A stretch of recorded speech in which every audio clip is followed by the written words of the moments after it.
Reserve list sales of Magic the Gathering cards continue to climb, and other players just don't care what you think.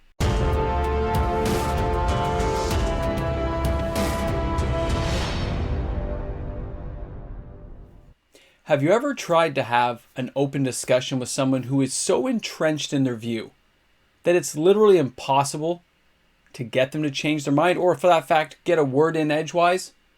Welcome back, everyone.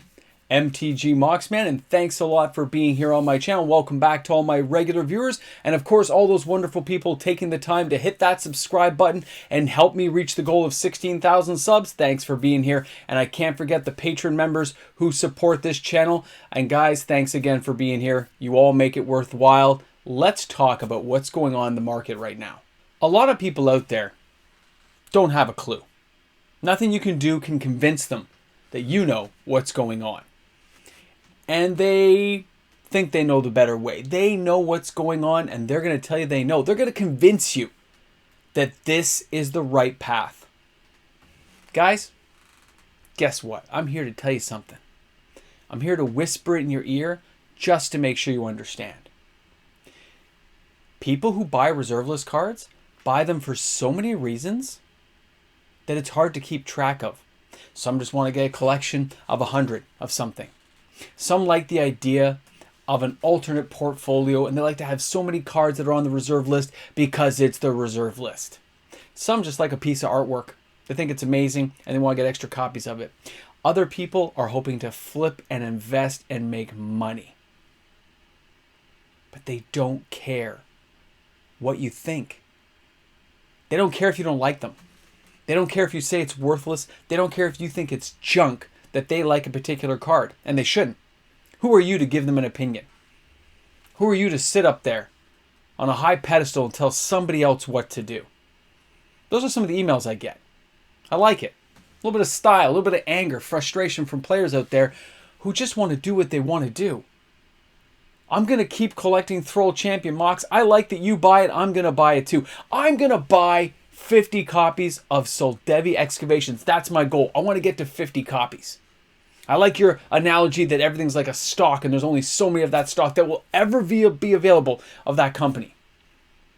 It's interesting to see those people have those discussions.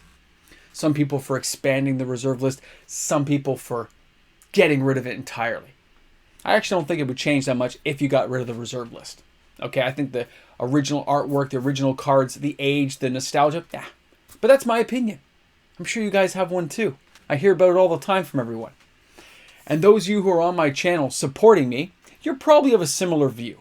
You probably kind of like my take on things and you follow through with it. Where many other people in the market avoid my channel like the plague and say, down with the Mox, man, he's ridiculous. I hate this guy. I get it. I get it. You got other YouTube content creators you like. You come on my channel to bash around and have a good time and see if you can stir up stuff. Yeah, most of my people on the channel really aren't bothered by it. We're going to do what we're going to do. We're going to have fun as we're going to have fun. And I can't wait to knock out the new year with you guys and have a blast doing it. Now, this is the Hot 10. This is supposed to be the video where I go down the hottest selling cards this week. And there are some interesting cards. It's really kind of fun. I can't wait to go through with all you guys. And you know what? You're going to notice that although the sealed market right now is just in the toilet, orders are being canned. It's horrible, guys. I'll have a follow-up video later in the week. It is bad, okay? It really is. And we'll get there. But the reserve list is not. I have people email me just this week who've started collecting reserve list cards. They start with some of the selections I recommended. They've seen cards they've never seen before. And they just start buying a few cards for fun because they're not buying sealed. However you want to dice it up. Wizards messed up and the world is in turmoil. And you out there are going to decide what you want to do, what's best for you. That's the way it should be. Guys, I love it. I don't know, I'm kind of in a good take right now. I'm in a good place right now. And I love that you guys are even watching the videos every day to have these conversations with me and put your opinions down in the comments section. I think a more active discussion like that gives different points of view and lets people know where you're coming from. Some of the stories you guys tell me, phenomenal. I love reading them. Now guys, let's get to the Hot 10. Let's take a look. Let's check this out. The hottest selling cards on the Yellow Brick Road from number 10 to number 1. And you know what? It's pretty consistent, isn't it? Yeah. let's get this party started. Starting out this week at number 10 is Fallen Empire's Conchhorn. Now, 20 sales this week is nothing exceptional or huge, but I love the fact this card has continued to go down in price. You can find this card on TCG Player for $1.46 lightly played. Now, the Conchhorn fits into a whole bunch of decks, guys. I've seen it used in vintage legacy decks. I've seen it in commander decks. It's a 2 casting cost generic artifact, 1 in tap, sacrifice the Conchhorn, draw 2 cards, then put any 1 card from your hand back on top of your library. This is a mini brain geyser that can fit into any deck because it's generic colored, and that's why people like to use it. For a while, this card reached like 15, 20 bucks. It's fallen since then, making it a very attainable card, and it's continuing to have sales. But the people buying these right now are buying near mint, just so you guys know. It's not a lot of the lightly played going. It is the near mint for a slightly higher price, but that's where we're going. So the market says at $4.81 for a near mint copy of a Fallen Empire card. And let's face it, Fallen Empires took forever to recuperate its actual box value. But now that it has cards that are around this price, and there's a multitude of them that are on the reserve list. Something to keep in mind for the future if you're ever box hunting. Now, number 9 is Kil'jaeden Outpost, and that's from Alliances. A card that reached all the way up to around 40 bucks before it tanked all the way down to its market price right now of $14.67. No, it's not at the $5 level anymore. But if you look for a heavily played copy on a thing like TCG Player, you're going to find it for around $7. Okay? Near mint are going to run you about $18. And there's tons of lightly played between $9 and $14, okay? A good card to have around. And when you look at this, guys, if you're shopping on TCG Player, please remember to consider using my affiliate link. It's found in the description of all my videos. Just click on that link. It'll take you right to TCG Player if you're shopping there. And you use that link, I'm going to get a kickback for the channel. It helps out the channel a lot. I appreciate it because then I can get some cards myself. It's an awesome card to have around. And all the cards, this kind of mana base, have all been copied. They've been used in our sets like Eldraine, where they have Castle, Castle Aldarian. It's the same thing. It just costs less to use this. And this one doesn't make you sack a land, right? Castle Aldarian comes into play, tapped or whatever, but it takes 4 mana. This thing you have to sack a plains, but when it comes in, you can use it for mana right away. And you only have to tap 1 white, 1 other, and the land itself to make a soldier. So a cheaper version of making soldiers. And remember, soldiers are kind of making a comeback right now with what's going on. A card like this could spike in the future. So a person who believes that may happen could do a buy on this card for around $1,100 US. We'll buy out everything on TCG Player. Kind of funny to think about. Now, let's go ahead and take a look at the number 8 card this week. Lodestone Bauble. And I did mention this card on the channel as a card to watch because the price is tanked out.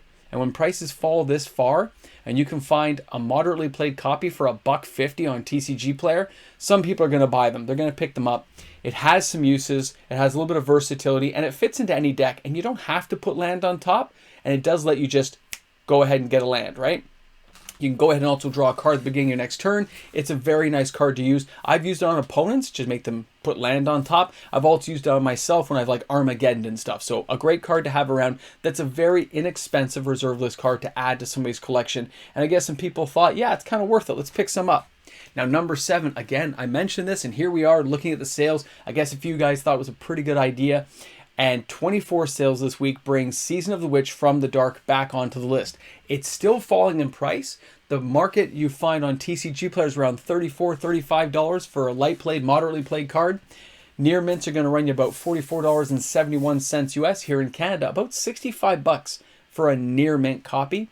But Season of the Witch has playability, especially in decks nowadays where you can get so much life linking ability, so many ways of gaining life, that the loss of this is so minuscule that it doesn't matter. And creatures not being able to attack, it just wipes the battlefield clean all the time. It's like a permanent board wipe that an opponent always has to think about. I love it. And it's each player's turn, so this thing can find its way into a lot of commander decks. Now, the number 6 card, Metalworker from Urza's Destiny, is back on the playboard here. Market price of $147.15. 27 sales this week, December 23rd to the 30th. Now, foil's still going to run you around $1,000 US. Overseas, you're looking at €89 and 51 cents to get that card into your house. Enjoy those nachos and cheese when it arrives. But let's take a closer look here. It's a 3 casting cost 1/2. Reveal any number of artifact cards in your hand. Add 2 colorless mana to your mana pool for each card revealed this way. I want you to think about what we've just seen in the Brothers' War. What we've just seen. all those amazing artifacts, those crazy things like Portal to Phyrexia. Basically, on turn 2, you could have this thing out with a Soul Ring and a land. It could be some crazy stuff going on. You could get this out there, and then you could show a whole bunch of artifacts along with a portal and then cast it. It is a disgustingly powerful card that is probably going to see an upswing in play just because of things like the Phyrexian Dragon Engine, all the crazy cards they've given us to play with. Cards like this will probably have future uses for decades to come. Love the Metal Worker. Now, dual lands continue to be that card that a lot of players are seeking out in this new evolving market. A lot of the prices are trending sideways.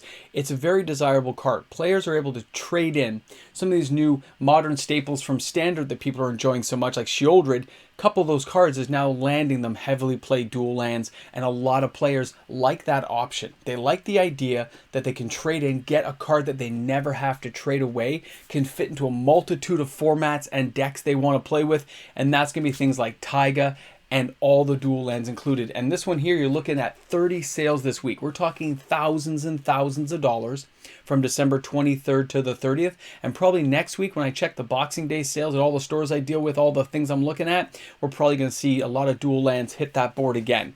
Pretty amazing to see a card like that hitting it up again. Way to go, dual lands. Love to see you guys here. Now, when we're talking about our next card, when you look at this one, we're here again with Scrubland. 32 sales this week. Now, I myself bought some of these cards for the Patreon, for giveaways that we're doing on the channel each month. And if you're a patron, that's what you'll get. You guys know there's always a chance to get these things as we roll the wheel each and every month. I love the idea that these cards have become so affordable that I can manage to grab more for the channel and other players get to grab them for their decks. It's awesome to see. And these kind of cards really don't go down in value. They have certain drop points, but they've always recovered because they're just not... They're the be-all, end-all for a lot of players is when they get into a dual land. When they get their first dual land, they get that first kind of a kick of a high when they get to play it and use it. Now, going forward, is it going to stay this cheap? Probably not. Eventually, the market's going to turn around and go from being a bear market to a bull market at some point. The question is when. Rates are high, crazy stuff going on in the world, so maybe not for a while. But if you wanted one of these cards, it probably hasn't been in a better position for a heavily played copy in a very long time. Now, number 3 is City of Solitude, 37 sales this week. It's totally bottomed out. You can find these for like $10 on TCG Player. Market price is $18.31 US. Guys, a great card to have around. By the way, still around $30 in Canada. So it's a lot cheaper to get it on other marketplaces right now. If you look overseas, it's €14.96 to get this card to your house. And of course, City of Solitude is one of those cards. Each player may only play spells and abilities only during his or her turn. Oh, it can just mess people up, knowing they can only do things on their turn when their deck is designed to work on other people's turns or to have trigger effects go off. I love it. Guys, an amazing thing to go on. I love this kind of stuff, okay? Now let's go ahead. Let's take a look at the number 2 card this week. Tikas Dragon is still here. You can see the spike at the end of the board above the €3.30 go down there. You see a massive spike. The thing's almost at $20. This is the first real buyout we've seen in a very long time on a card like this, okay? People on my channel know I love Soldevi Excavations, but I buy at a steady rate. I don't cause a spike in the market. I just buy continual supply. And you just kind of drain the market very, very slowly. If you buy something out, you're causing a spike. You're manipulating that market to a very high degree that it becomes noticeable to everyone around you. Doesn't mean the prices are going to hold. If you don't sell back into the market, it still eventually starts drifting downward because there's no reason for the card to be that high. Now, when you're looking at a card like Tikas Dragon here, it's great that it has Rampage. Again, we're looking at crazy artifact decks where this kind of thing can get out very easily, and it's something to consider, okay? You can't just ignore cards like this because cards like Rampage don't come around anymore. And ways of making these cards work is becoming more and more viable every time a new set comes out. But now, you've waited long enough. Let's go down. Let's take a look at the number 1 card. This is the one you've been waiting for on the Yellow Brick Road. Lake of the Dead. That's right. One of my all-time favorites for artwork is Lake of the Dead. Back here at number 1. 52 sales this week. A very high number. Probably more by the time we get all the Boxing Day stuff going later on next week. I get more of those sales tallied. But right now, as of this date, we are looking at a crazy number of 52 sales. A lot of stores didn't answer back. It could be higher, but that's as far as I got. And when you look at a card like Lake of the Dead, Tron decks and stuff, when Lake of the Dead comes into play, sacrifice a swamp or bury Lake of the Dead. Now, add 1 black mana to your mana pool, that's great, but you can sacrifice a swamp to add 4 black mana. A card like this in Commander can be invaluable. We used to play with 4 in a whole bunch of our decks with Eldrazi and stuff back in the day, and it's a very cheap, very efficient card to have around, especially if you built your deck around it. It's a great card.